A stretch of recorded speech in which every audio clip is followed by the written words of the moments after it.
Anne, welcome to She Said, She Said. Thank you. I'm so excited to be here today. Well, I'm so happy to have you. When I ran across your bio and the work that you have been doing, I knew it would be the perfect fit for this audience and their topics that I am particularly fascinated with as a working mom and have been for a number of years now. So I'm really thrilled to welcome you today. Yeah, well, thank you again.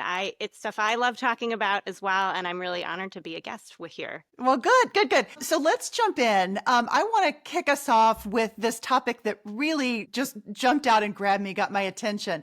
This idea of the identity ambition paradox that you talk about. And by the way, I will say Anne has a book coming out, which I'm really excited about. We won't get that until probably 2026, but she's in the process. She has a publisher, so that's coming too. And she's going to talk more about this. This will give folks a little sneak peek into some of the things that she's been working on. Yeah, so I've been in practice as a psychologist for a long time now, and my work is all on motherhood and working mothers. And I found my clients kind of all were struggling with the same thing, and it was that inevitable pull of your heart being in two places at once, right? And I started to think of it as this paradox, right? So what is a paradox? A paradox is a self-contradictory statement, right? It feels illogical. You essentially can't you get stuck in both sides. And so the ambition paradox that I talk about for working motherhood is when a woman wants to be an incredible mother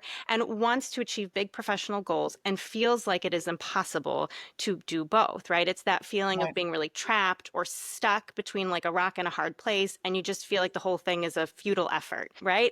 And it's this feeling of when I'm focusing on my career, I'm not present for my kids. If I give more of myself to my kids, I'm not reaching my quote full potential at work. And there's this feeling of I can't win. And Right. what happens is to solve it, a lot of us end up doubling down on what we should be doing, right? We seek a magic hack. If I just get up at 4 a.m, that will be the tool. And in that process, we just get farther detached from ourselves and what we actually want and what we actually need and what we really value. And it leaves us feeling really unhappy. Okay, Anne, all of that resonates so deeply, certainly with me, and my guess is with everyone listening. Let's talk about what we do about that. Maybe where do we start? Not working is not an option for, I would say, the vast number of moms. So let's talk about maybe how we get a better handle on this and the stress that's associated with all of it. Yeah. I mean, and I think at first I would just want to address that point you made, like not working isn't always an option. And it's not always the option that women want, right? I think that is given to us as the solution. Dial back, work less, then you won't feel so overwhelmed. And that's not great advice, right? For many of us, like you Yeah. said, Mhm. economically, it's not always an option. But again, we may want to work or may want to have meaningful work, and we want to figure out a way to do both, and we should be allowed to do that. So what is the process of doing that? Well, the process is to get more clear on what you're reaching for outside of what everybody else tells you you should want, right? So part Hmm. of the problem is we see this version of perfect motherhood on Instagram or, in our friends, the small amounts that we see. We get little bits and pieces of all of these versions of motherhood, and we think we have to be all of those things. And we see the same thing at work, and we try to keep them separate, and we go after these tiny pieces of perfection trying to get a big picture, and we stop asking ourselves, do I want it? Right? Women are Mm. socialized from day one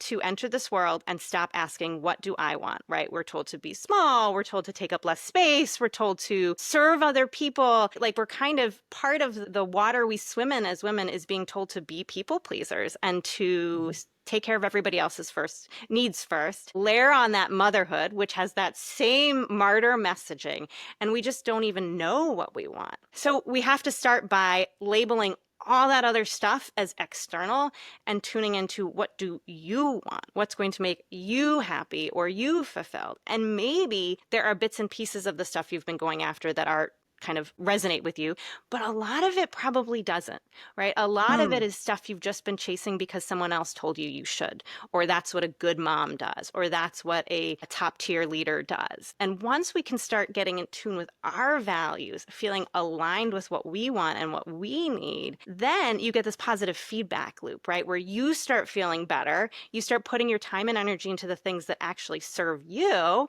and you then have more to give and can actually show up at work and motherhood in a way that fits for you. Right. Okay, let's dial that back a little bit and go a bit deeper Yeah. and maybe walk through the process that you go through to help a person get there, because I can only imagine somebody listening who maybe is really in the muck and really struggling with all of this saying, I don't have time to get a glass of water and go to the bathroom, much less like peel back what my values are and what I want. So where does she start, Anne? Yeah, I think so. Let me first address that piece of I don't have the time, right? So I think a lot of us think this needs to be some sort of dramatic undertaking, but really it's a series of teeny tiny steps, right? I talk about a 1 degree shift a lot. So my son is in Boy Scouts and they do like orienteering with a compass, and they had to go in the woods and like get from point A to point B, and they were just told a compass point, right? And when you're going like 100 or 200 feet, if you hit 11 degrees instead of 10 degrees, you're gonna land at the same tree. You're fine, right? But if you're on an Right. airplane,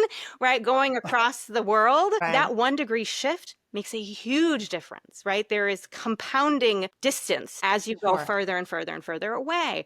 And so that's what I want people to think about, is that 1 degree shift that makes a huge, huge difference. And so Mm. sometimes that 1 degree shift is literally starting by asking yourself what you want for dinner. Right. I mean, literally, how many people struggle with that question? Maybe it's not even what do I want for dinner? Maybe it's what do I not want for dinner? Maybe that's all you can access right now. And that's something. That is a step, right? So maybe your kids are clamoring for pizza and it's Friday night and you're tired and you're like, "Ugh, I don't want pizza." Okay, pick something else. Get pizza just because that's what your kids want. Try something else. But go with that little kernel, that little teeny tiny voice inside that says, hey, there might be something else here. So knowing that, what's the bigger process? I talk about it, as silly as this analogy sounds, kind of like a closet clean out, right? If you're cleaning out your closet, right? What do you do if you're really trying to do it thoroughly? You take everything out of the closet. You lay it Right. all out on the bed and you look at it and you try it on and you see if it fits, right? And so we're going to do that with all of the things we're chasing. That's what Aunt Susan told me I wanted. Oh, that's what my grad school advisor said I was supposed to do. Oh, that's my mom. I definitely don't want that. Whatever it is, right? But label, what is it? Where did it come from? And does it actually fit? And don't pick back up anything. Like, don't put anything else in the closet that wasn't yours, that doesn't fit. Get rid of it. What does that getting rid of it look like? Every time those thoughts, those like nagging thoughts show up, you label it, right? So you have that voice of like, oh, your kitchen is messy. Nobody else has a kitchen like this. Then you say, okay, but is that actually important to me that it's super organized? No, that's my mom's voice. So, okay, mom, I don't need to listen to that, and I put it aside. And we retrain our brain circuitry the more that we are able to do that, and eventually can just tune into what we want and what works for us. Yeah. It's a process over time, though, for sure. Yeah, I love that analogy. That resonates so deeply with me. I talk a lot about cleaning out my Yeah. closet, or maybe the lack of ability to do so, and also the identity that's associated with all the things in your closet. And part of what sometimes can make cleaning out your closet so difficult is the identity Yes. that you attach to that. And that's kind of what you're getting at, even though you're talking more psychologically. So I'd love for you to maybe go a little deeper with that and talk a bit more about the process of knowing when something doesn't fit. And I'm not talking about the closet necessarily, although it might apply to that too, but I'm talking about those particular roles that you just mentioned. How do we know if it doesn't fit? You mentioned your mom's view of what you should be doing or your Aunt Susan's view of what you should be doing, but how do you know when it doesn't fit you? Because sometimes we're so conditioned to hear those other voices, it can be really difficult to separate, okay, is that me or is that someone else? So how do you go through that? Yeah. So, I mean, at a big picture level, because you're miserable, right? I mean, and Hmm. and quite Yeah. frankly, that's a lot of times what happens when people come into my office. They're saying, "Hey, I did it. I got the kids I wanted. I have this job that I thought I wanted, and I am so unhappy all the time, or I'm numb and I don't none of it's actually done anything for me. So like that's where a lot of times we end up. And then we say, okay, this is probably not working. Let's see.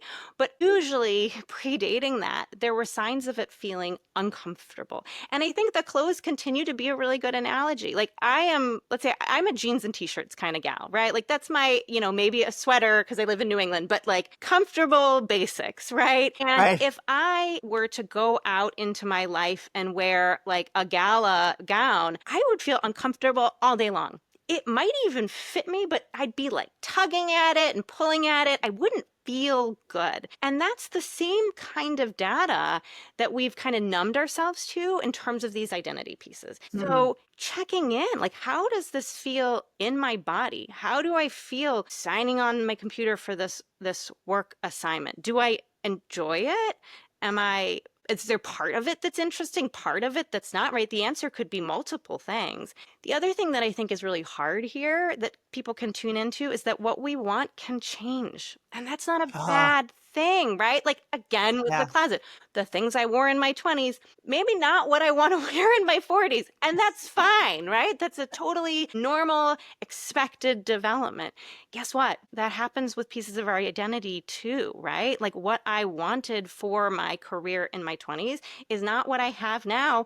And I'm happy with what I have now. It doesn't mean I did anything wrong. It's growth, it's development, it's change. And that happens throughout the entire lifespan. Yeah, you hit on something that I have thought about so much because when I left my corporate job, so I worked to the point where I got what was my dream job, and for a number of years, it was absolutely my dream job. I loved it. I loved the people that I worked with, all the things. Right? I didn't stop loving the people that I worked with, but the role changed, the job changed, the organization changed. Like all those things were changing simultaneously, as were the people. The people were shuffling, new people as these things happen. Right? What I had not anticipated was that I would also shift and that I would outgrow that particular job and role and would want something else. And it sort of has nagged me so much that I didn't anticipate that that would happen. And I think it is inevitable that that happens. Why are we not, what is that, was I doing it wrong? Should I have known?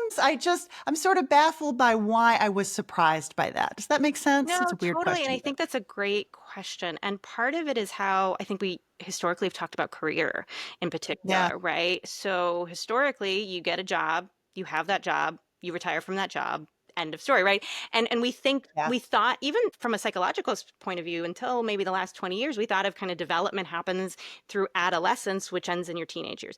We actually now know that the frontal lobe continues to develop and grow into your mid and even late 20s. And then guess Mhm. what? There's a whole nother period of brain change and growth and expansion when you become a parent, whether or not you're the birthing parent, right? So there's and then, guess what? It changes again when you hit perimenopause as a woman, right? Like our Right. brains are constantly changing, and we're only really in recent times understanding that.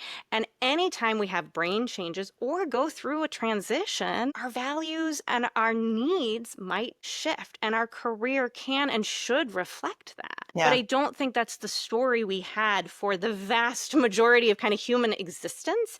And we're in this really exciting, but sometimes scary period of like constant evolution and recognizing that careers can change and shift over our lives many times over. Yeah. We're talking much more openly now than we even did 3, 4, 5 years Yes. ago about menopause and perimenopause and the impact on the brain and how the brain changes in women. And I didn't tell you I was going to ask you this. I wasn't even thinking about it, but I feel like we should probably talk about it because the majority of my audience are women that fall within either right on the cusp of perimenopause or maybe like right where I am in menopause. And the shift in our brains and how that impacts our ambition, our career goals, sort of how we think about all these things.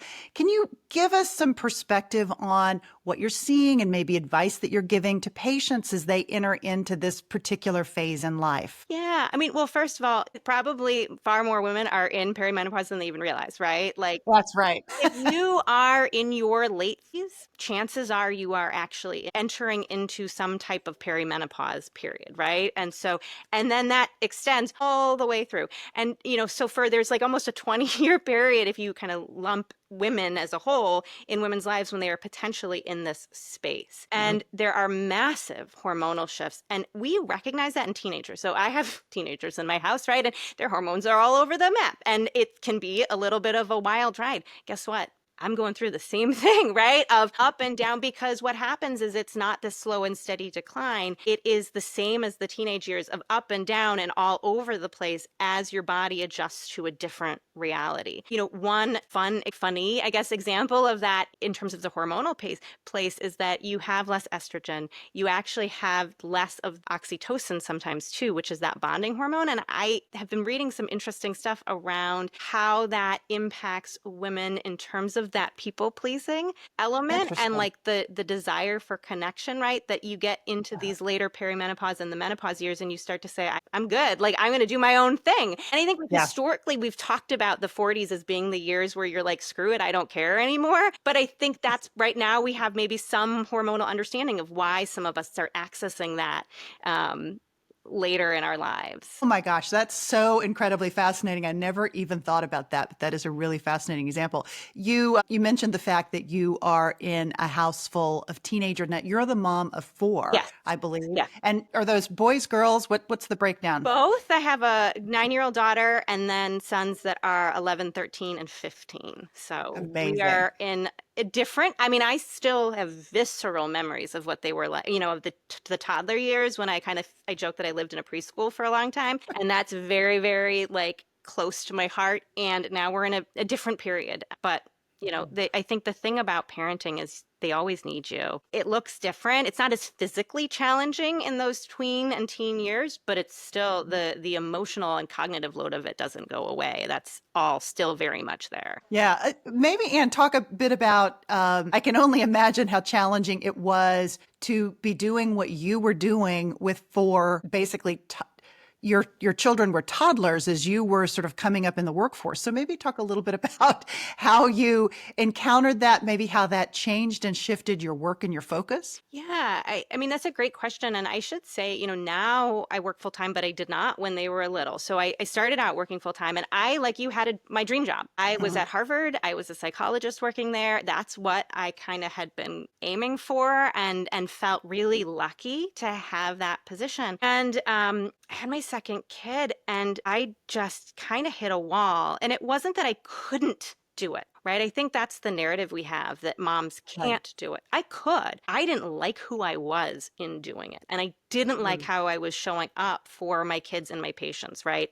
Because I couldn't do either the way I wanted to. And that's when I started to say, maybe something has to shift here in my life and through conversations with my spouse. And I was really lucky that he was in a place where, he carried the benefits. And so I was able to say, let me take a pause. Let me think about something else. And that's when I opened my own practice instead and could work fewer hours. But there very much was this period of growing my business over then 10 years as I grew my family and kind of doing both. And I got real good at boundaries very fast because that was the only way to make both work. But it certainly was challenging at different points. And I think now, my kids are a little older. And so I am able to kind of pivot one more time and lean in and do some more public facing work. And again, shift what I want now that I have a different type of bandwidth available, right? And so before I really wanted work to be boundaried so I could play with my kids and have that experience, but continue to have the intellectual connection that I love through my work. And now, sometimes my kids and I are working in like parallel play, like they're writing papers and I'm sitting at the table also writing, and it's this shared but different experience. You talk a lot about the importance of really leveraging the value of motherhood. So in your case, you were able to create a sort of dialed back existence because of the nature of your work.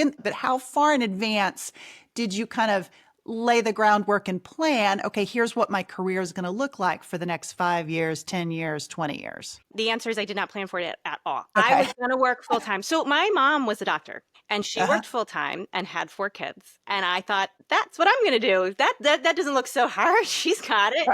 And I think I loved my work and I'd put a lot of time and effort and I joke that I spent a lot of money on my brain and wanting to use it in this very specific way. I didn't go into the field because it was mom friendly. I went into it because I loved it. And I thought it was really Mm. interesting. And Mhm. it was a huge shift for me to think about pulling back emotionally. And I had very little models. This was in the early, well, not the early 2000s, in like around 2011 was when I started my own Sure. practice. And I think now we have a lot more discussion of this idea of career pauses. There's this great new book, if anyone is interested in reading more about it, called The Power Pause by Neha Rush. And she is brilliant and like a great advocate for the power of taking a break. I didn't have that book, right? I just did it and was like, I'm going to figure this out a little bit as I go along. And that's actually the entirety of my career has now been figuring it out as I go along and kind of saying, hey, maybe I'll try this, maybe I'll try that.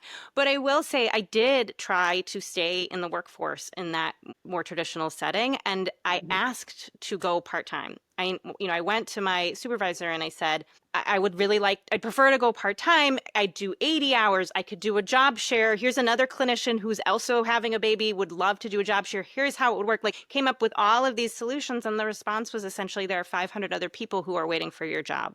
Wow. And so it was kind of like, we can't do that. It's logistically complicated. We don't do part-time. That's just not a Yeah. thing here. And I was like, okay, that's what spurred me to leave. So my preference in some ways would have been to stay. Now, again, the story has a happy ending, right? It led me to this incredibly enriching, more multifaceted career that I would never have imagined for myself.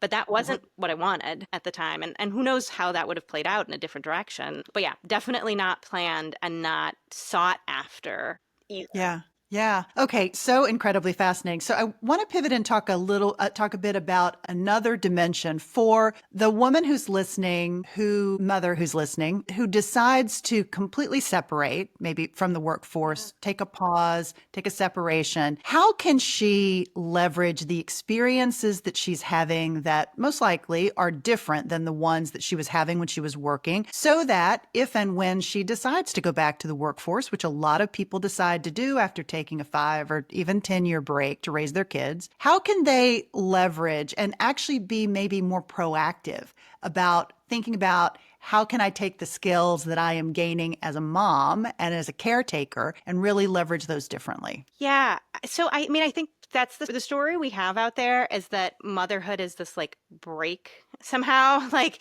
that it's like we don't do anything, we're just sitting Mhm. around. And so the first thing I tell women is to get really clear understanding of all of the skills that you are learning during this period, right? Again, back to your brain is actually going through the most significant period of growth that it has other than adolescence in terms of the changing circuitry. And that I talk about the 5 Ps of leadership skills that we gain during the postpartum period.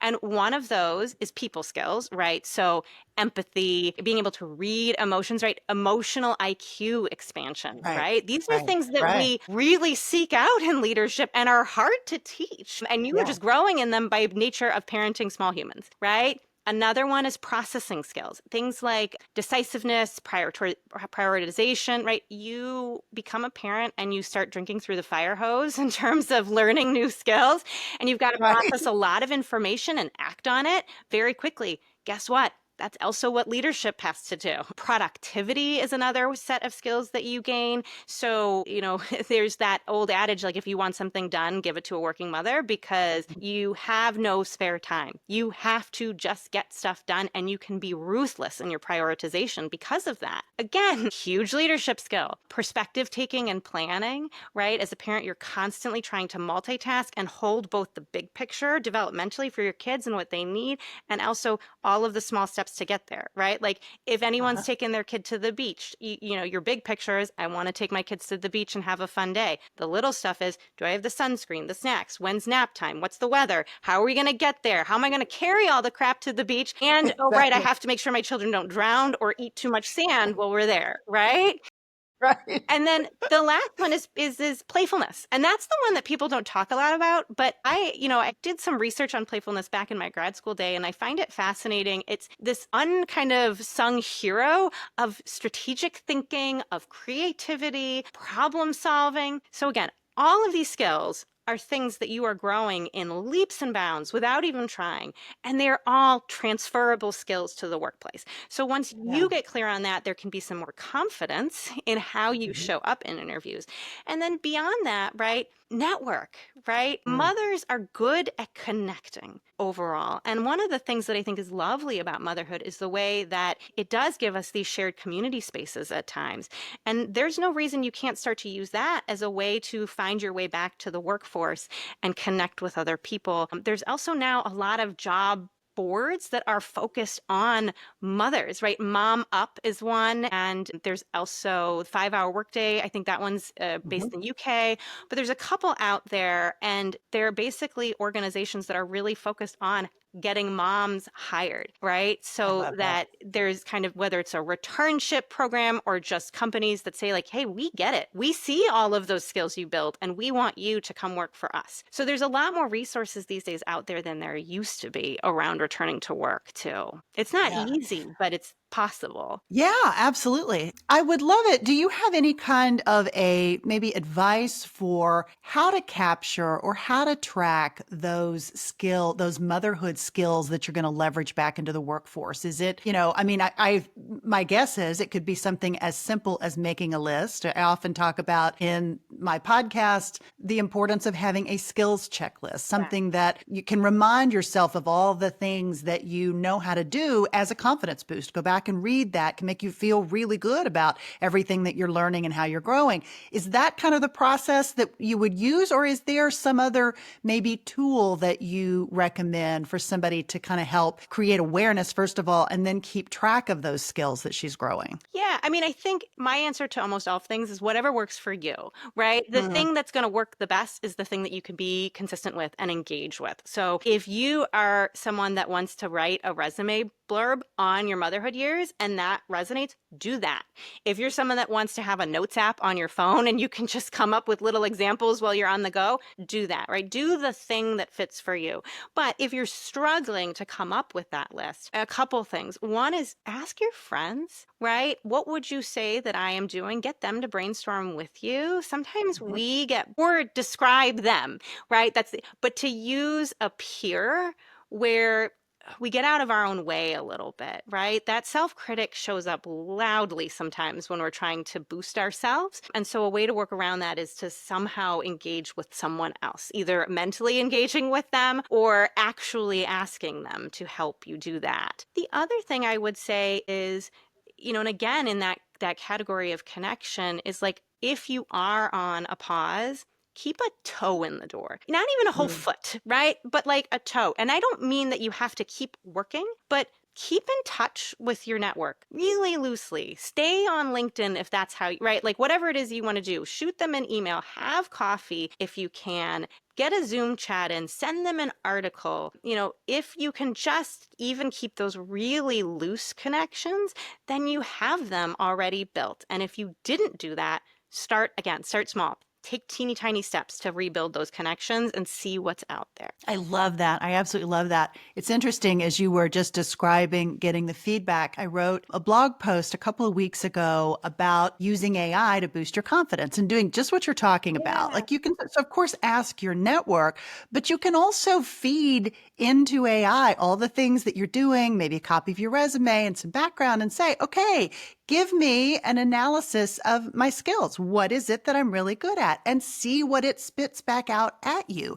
And Yeah. it's an amazing tool for just reassuring yourself of all that learning and growth that you intellectually, that this is Yes. happening.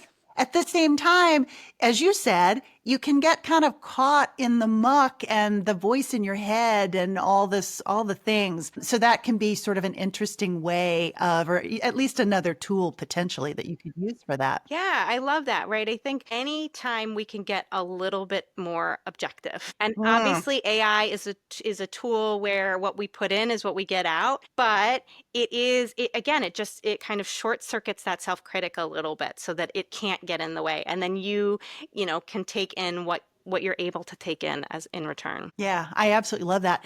I know you also talk about, and we haven't touched on this in this conversation, sort of vernacular about ladder versus maybe a web. And it's interesting. There's a new McKinsey book that's coming out called The Broken Rung, which again uses that ladder analogy. And I have one of the authors, like there's three authors, one of the authors who's going to be coming on in a few weeks to talk about that. But maybe talk a little bit about why you think it's kind of helpful to not necessarily think of it as a ladder as we have historically, but instead to think about it in maybe a way that is either a web or a sphere, something like that. Yeah, yeah. So, I mean, I think traditionally we think of career and just ambition in general as up or out, right? I mean, Mhm. a law Mhm. firm is like a classic model of this, right? You Yep. climb the ranks to partner or you leave, and leaving is a failure, right? That's the Mhm. unspoken part of that. So, your only choice to call yourself ambitious is to climb the corporate ladder up, up, up,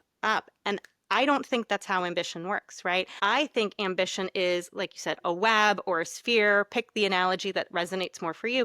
But it's this idea that ambition goes in every single different direction. It's Mhm. not just up, because the up model means that the only thing that we can be ambitious for is either power, title, or money, right? Those are Right, the only right. options. However, we can be ambitious for time. We can be ambitious for connection, for creativity, for autonomy, for space. It's not that those other three things can't be out there, but A, you can get power or title or money in a nonlinear way. And all of these other things are part of ambition too, right? Yeah. Ambition just means, what am I seeking and growing towards? And that growth goes in all sorts of different directions, and you can change that over time. And so when we start to shift from this linear trajectory to one that allows a lot more space, the pressure's off. We don't have to see our worth as caught up in our title at work or our salary. And then we're free to feel a little bit more aligned, right? And actually